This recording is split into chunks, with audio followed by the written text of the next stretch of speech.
Boy, what a way to start out a video. Wilbert's U-Pull Bath, not a sponsor, although our favorite place to go. We gotta go to row 35 and or 39. We got two choices. What are we working on? Well, we got the 2010 Dodge Grand Caravan. It's got the big 3.3, and I think it has a bad computer.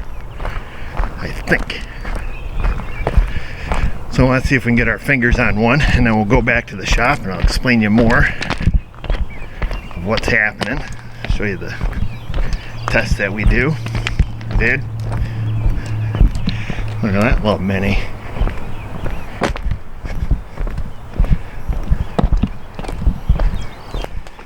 Let's see, row 30. Whoops. We're in row 35.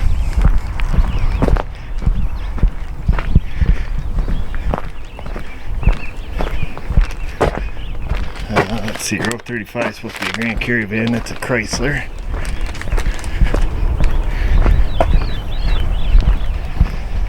These are too old. Right? Is it maybe this guy here? What year is this one? I think this is older, isn't it? Yeah, that's an 05. I thought that was wrong body style. What do I know? Not a car guy.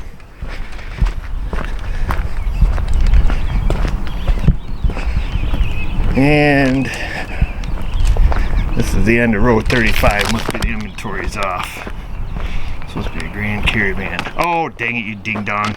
Row 35. Learn how to read, you dummy. It's supposed to be a town and country. So it's probably the one back here with no motor. That's why you guys can't trust me. Well, that's the wrong style. Right?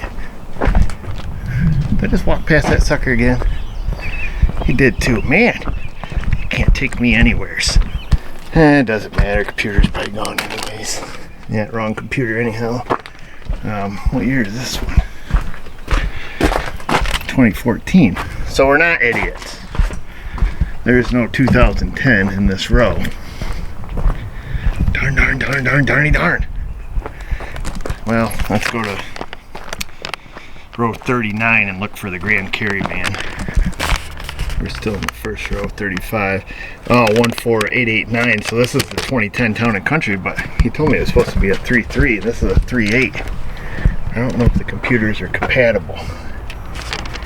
Well, let's have a gander here. Let me find a floor mat to lay on. Set this down in my pocket. There we go. This is. We'll use this to lay in. Unless there's something up in here.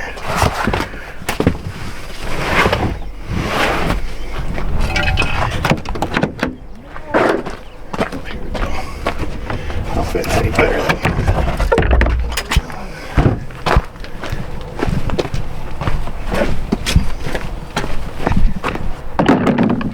Alright. Let me have a look-see.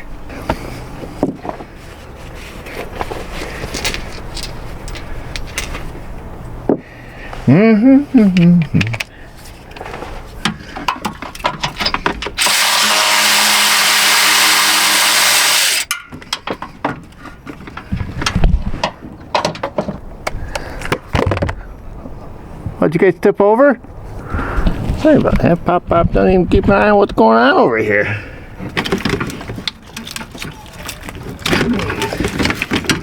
Mother! Just want to get this down so I can see the dang numbers. There we go. We got the computer. Okay, now what you need to do, probably get up off the ground, but you get out your cell phone and say, what am I supposed to do without my cell phone? I think that's from Dr. Doolittle. And then we need to get the picture. Whoa. We don't want that picture. Let's see. I'm just kidding. I don't have any of those kinds. Okay. This is part number 5.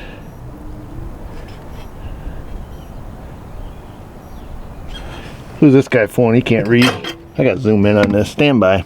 No, not looking like a winner for us, folks. At least best I can tell. Part numbers are different, so we're gonna leave that in the car. Go to row 39er. So hopefully this one's a 3.3. I think it has to be a 3.3 to be honest with you. Which that's kind of odd. Usually these are 3.8s.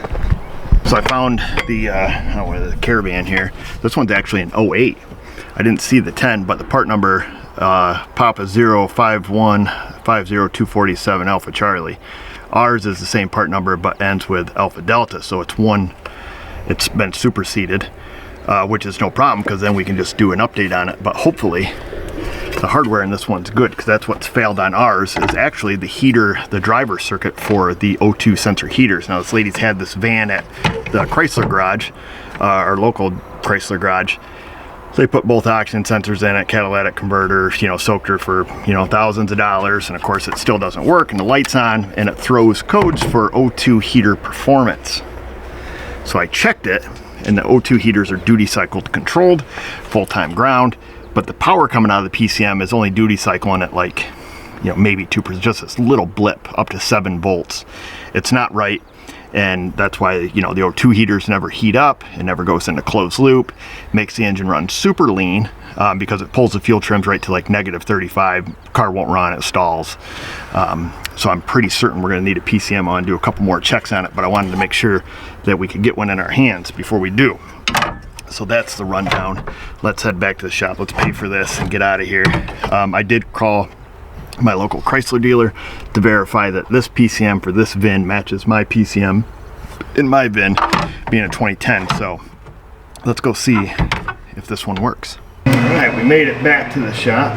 We're gonna put this in power supply mode. We're gonna grab the Alto. We'll grab us the pointing apparatus. So sorry I didn't bring you along on the beginning of this diag. Oh look, we're still hooked up. Right, is this the right car? Well, we'll make sure. I looked at this yesterday here before I went home, thinking it was just gonna be, blown fuse or bad O2 sensor or something along that line. And then things got interesting, and well, it was at that point too late. So I wanted to make sure that we're right today. So let me show you where I'm at, or what I've done so far. I have cleared the codes out of it. Okay, so it's a 2010 Town & Country, the big 3.3.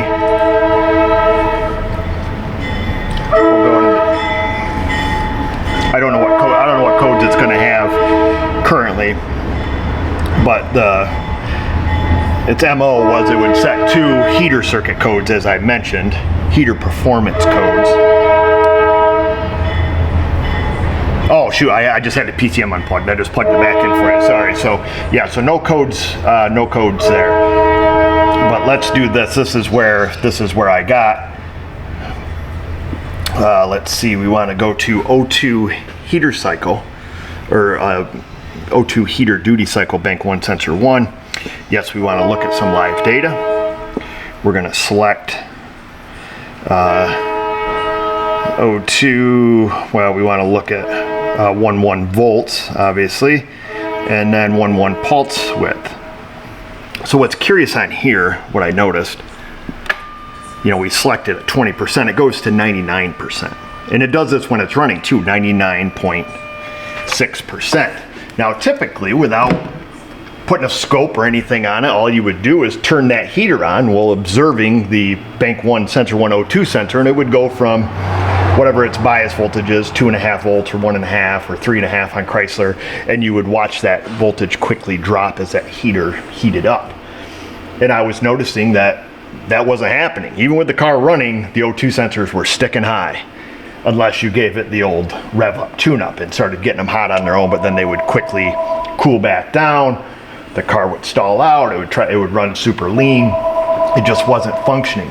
I verified connections here on the O2 sensor. I verified that we have, our signal, we can pull that down, basic checks. I checked for PCM ground, or signal return, O2 signal, the actual ground, because we all know grounds are always bad on Chryslers, ground's good. So then I checked the power coming out of the PCM, and that's where we have a problem. So let's just grab our little U-test, or AES Wave U-scope. or the what-you-call-it. We'll grab this little guy. And I have to assume that a good working O2 heater on this will be a, you know, duty cycle controlled 0 to 12 volts. I don't have a reason to believe it's anything other than that. And I think you'll observe here with me that this thing only goes to about 7 volts and it's nowhere near 90% duty cycle or anything, really not enough to even heat that thing up just a little tiny bit.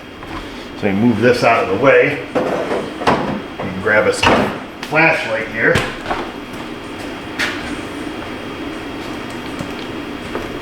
We got some flashlight. The upstream O2 sensor is pretty easy to reach. So I'm going to probe in. It's a brown with tan is the color of the wire. Black is the ground. Brown with tan is our heater control circuit out of the PCM.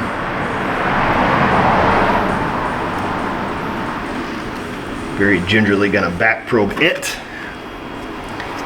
We're going to go back into our data and we can see, you know, we're just sitting at 0 volts, which is what we would expect. Turn it on to 25%, and that's what we get. Just one little blip out of that thing. Let's change our time on our screen to about 50 milliseconds per division. And that's all we get, and that goes up to about 7 volts. Our screen here is 2 volts per division, 7 divisions, so 14 volts on the screen. And that's all we're getting. And it doesn't matter if we go 5%, 10%, it always stays the same. Nothing changes it. So thinking that we always remember Gibbs rule number 1, never trust your scan tool, particularly on Chryslers, and Altel and older Chryslers do not get along well. So knowing that, I said, well, let's put that to the side and just let the car control itself. So I started the vehicle up and it does the same exact thing. And in scan data, it shows this 99%. It's clearly not right. Whether 99% is right or not, maybe it starts at 99 and then quickly goes down to whatever, you know, you command it to. I don't know. But I do know that we have garbage coming out of the PCM and we have to follow the facts. We do data-driven diagnostics, that's it. So what I say, let's plug in the other computer. I don't even think that we have to do a PCM replace function to make the car run. We should be able to turn the key on and run this same exact test, I'm assuming. So let's give that a go. I'm gonna raise it up, we'll pop that computer in, it lives in the fender liner, and then we'll just turn it on and see if we can get it to work function, or, you know, work as we think it should. Should be enough wire hanging off this that we don't even have to take the old PCM down yet. All right. We'll get the fresh one from Wilbert's You Pulled a Bath. I did shut the key off. There's the white one. There's the green one. There's the orange one. And there's the black one. Okay. Stay. Let her dangle. You boys, let's turn the key back on. Contact. Keys on. Vehicle should not run. What I want to see, can we go back into our bidirectional test? Let's turn our Scopy back on here. I'm going to reselect the 0211 volt 0 to 1 and then 11 pulse heater.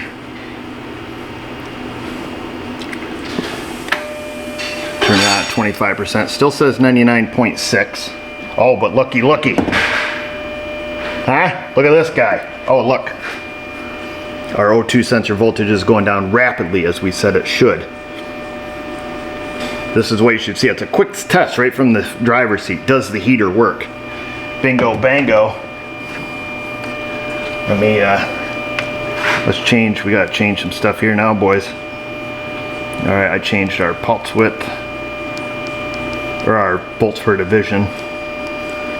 Oops, guy's getting too excited. So there we go. There, that's 12 volts. Let's see here. Let me move our trigger line so you can see how many volts it is. It is coming out at 13.4 volts at the peak of that waveform. We'll change her down to 5% duty cycle. There's some hash on there from the hash sling and slasher. It looks like we're bumping it up.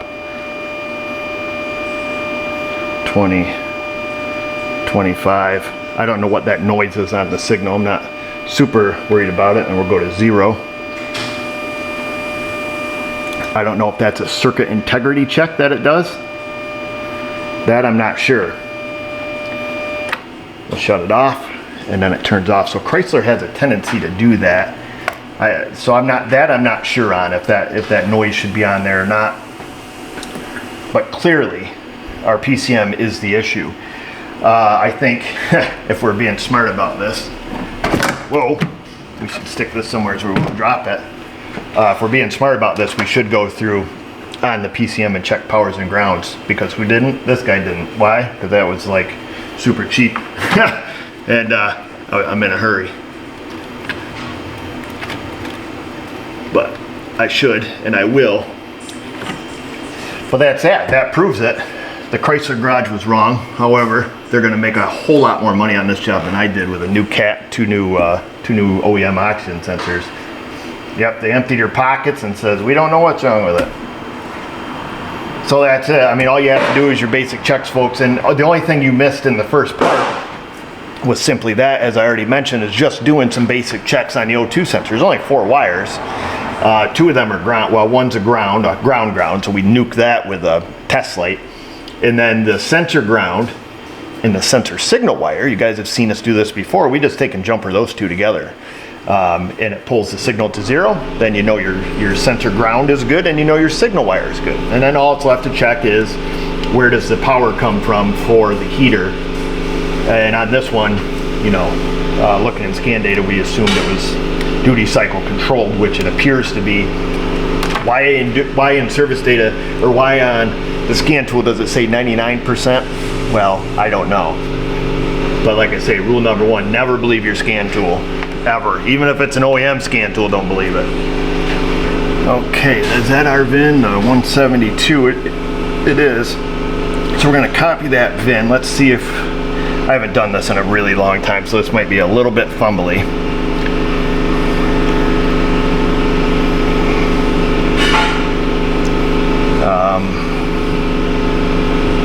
Let's see, I thought we had a PCM replace. That's not in here. That's in, I think that's in the WIN module, right?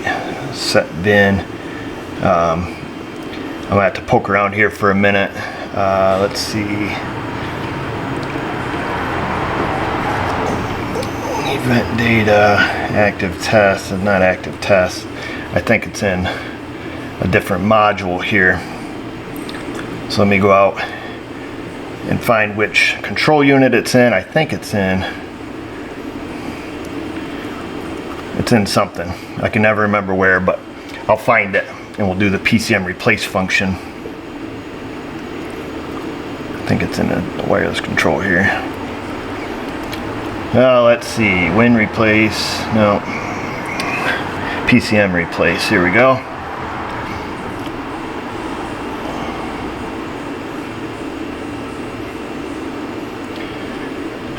Running PCM replace in other cases, loss of which secret key. Oh, that's scary. Checking ignition status, checking for pin.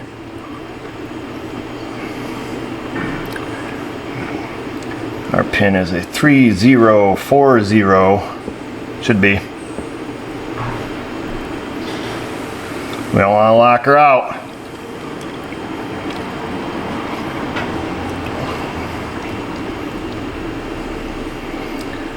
This should transfer our VIN number, and I believe the vehicle configuration information. Current VIN in the WIN is 44172, which is what we have. To update the current VIN in the PCM, hit OK. VIN write was successful. The car should run now because the wireless control module and the PCM are shaking hands here. Cycle key before starting vehicle. Okay, let me go ahead and shut the car off. I've left the key off. Let's just we should be good to start. I left it off for a minute or so here. Let me just make sure security light's off. Yeah, the security light went off. Contact.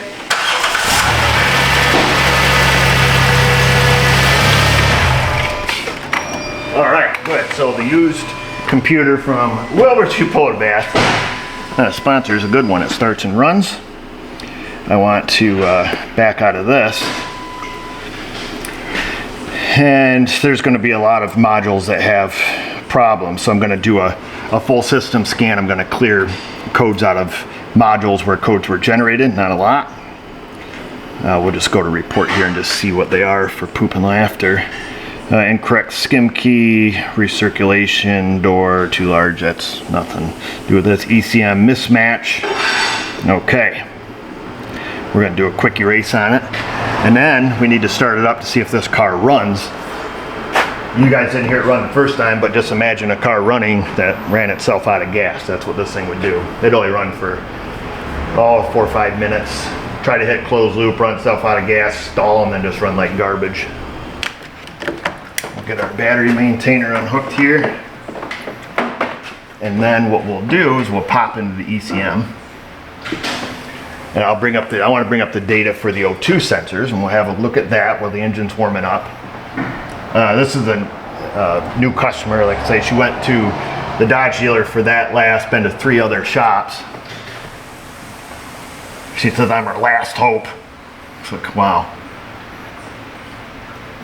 Last hope should have been your first hope, lady, because then you wouldn't have spent so much money. Let's see, 1-1. And then 1-2, only 2 oxygen sensors on this, an upstream and a downstream. And then we want our O2 pulse width, short term and long term. Our closed loop timer is now functioning. That wasn't there before. Even if you cleared the codes, that would stay at 0. Now it's at 10.2 seconds. So let's go ahead and fire this thing up. We'll put our O2s in a graph. And then we're going to make these into a special group. We'll just call it, let's see, we can just call this O2 data, we'll call it. That way there, if we lose it, when we, that's a cool feature on Altel, is that you can group your data PIDs into your own custom groups. That way when you come back on this vehicle, you don't have to go through and reselect all this crap. You just pick out whatever group you had it as. All right. If that makes sense to you. Contact.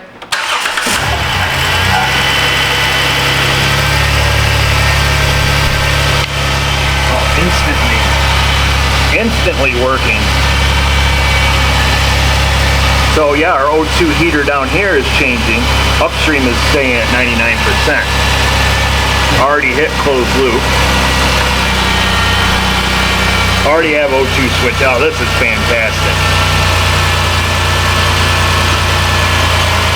This is wonderful. Meemaw would be proud of us, boys. Okay, hopefully their new converter they put on there is good. Would you look at that? Wilbert saves the day again.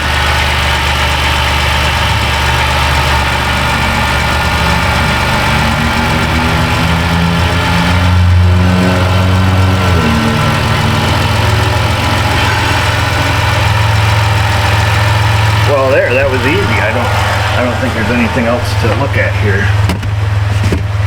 It actually runs. This lady will be happy.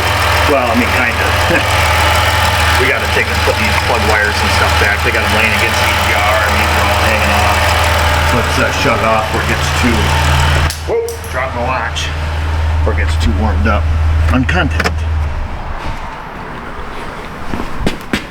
And then that's it, stupid video. So that's pretty well it, folks. I mean, I wish I would have brought you along on the first part, but like I say, it was getting late in the day and I just wanted to check it out before I went home because I thought it was just gonna be, you know, something dumb. Fuse, broken ground, you know, because that first thing I looked at was, oh, where's the grounds for these heaters? It's gonna be broke. Well, it's G100 over on the left side of the tranny, but never even went to look at it because I could carry 4 amps across it, so who cares? That's good.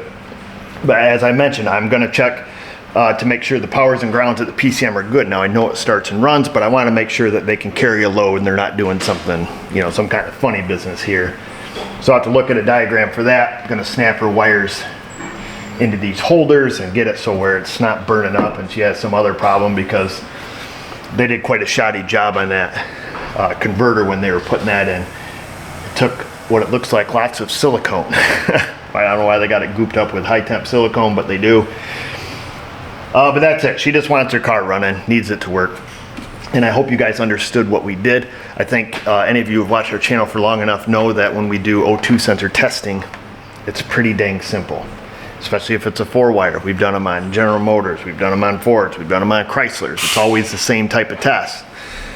Signal wire, signal return, or computer ground, and then heater side. So you got the control side or your PCM side, then your heater side, you know, is that power side switch, ground side switch. Look at the wire diagram and just see what's there. Is it full-time power and they turn the ground on, or is it full-time ground and they turn the power on? And that's it. You got to do your tests, otherwise you're just guessing, throwing thousands of dollars at it, when literally we fixed it for a few clicks of a button and a trip to the junkyard. So that's it. Why don't you guys go down there and click some buttons in the comment section. Leave us a question, comment, find us on the Insta, the Facebook, and just remember, viewers, if I can do it, you can do it. Thanks for watching.